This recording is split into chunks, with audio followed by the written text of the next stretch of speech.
હાય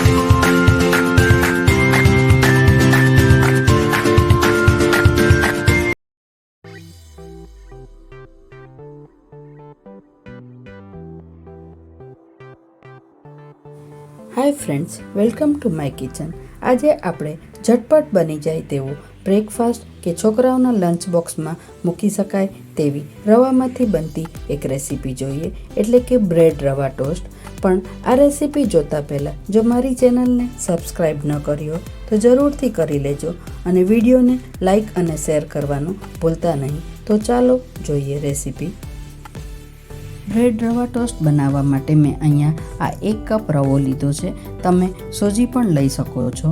હવે તેને આપણે અહીંયા મેં ખાટી છાશમાં પલાળ્યો છે, એટલે કે અડધો કપ જેટલું ખાટી છાશ લીધી છે. તમે દહીં નાખીને પણ રવો પલાળી શકો છો. હવે આ છાશ એડ કર્યા બાદ હજી તેમાં પાણીની જરૂર પડશે, એટલે હવે આપણે તેમાં પાણી નાખશું. એટલે કે પાછું અડધો કપ જેટલું પાણી નાખીને આ રવાને આપણે પલાળવાનો છે. હજી આ રવાની કન્સિસ્ટન્સી થોડી જાડી છે, પણ આપણે તેને આ જ કન્સિસ્ટન્સીમાં 10થી 15 મિનિટ ઢાંકીને રહેવા દેવાનો થશે.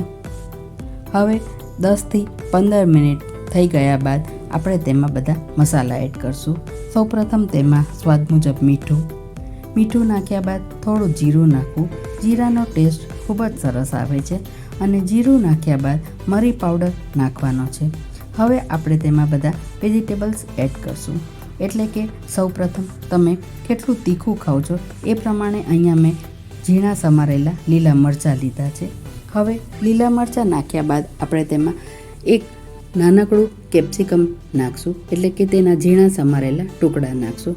ત્યારબાદ તેમાં ડુંગળી નાખશું. આ ટોટલી ઓપ્શનલ છે. જો તમે ન ખાતા હોય તો તેને એવોઇડ પણ કરી શકો છો. હવે આ બધું નાખ્યા બાદ તેને આપણે એકવાર મિક્સ કરી લઈશું.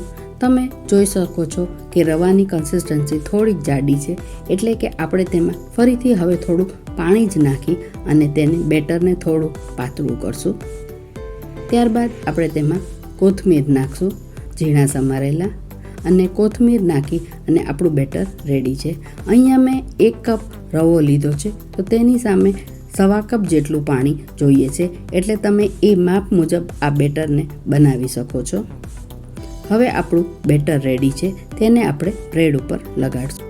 હવે આપણે બ્રેડ ઉપર જે બેટર રેડી કર્યું છે તે ઇવનલી અને બધી બાજુ પથરાય તેવી રીતે થોડુંક જાડું પાથરી લેશું. જાડું હશે તો તેનો ખાવામાં ટેસ્ટ ખૂબ જ સરસ લાગશે. પણ એક વાતનું ખાસ યાદ રાખવું કે આ જે બેટર રેડી કરીએ છીએ તે બહુ જાડું રેડી કરવાનું નહીં, નહીંતર તે ફેંકાશે નહીં અને અંદરથી કાચું લાગશે. હવે આવી જ રીતે આપણે બધી બ્રેડ ઉપર આ બેટર પાથરી લેવાનું છે. અહીંયા મેં મેંદાની બ્રેડ લીધી છે.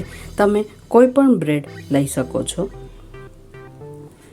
હવે એક નોનસ્ટિક તવી ઉપર ઘી મૂકી અને આપણે જે બેટરવાળી સાઈડ છે તેને ઊંધી બાજુ રાખવી અને તેને આપણે ધીરા તાપે ગોલ્ડન બ્રાઉન થાય ત્યાં સુધી શેકવાની છે.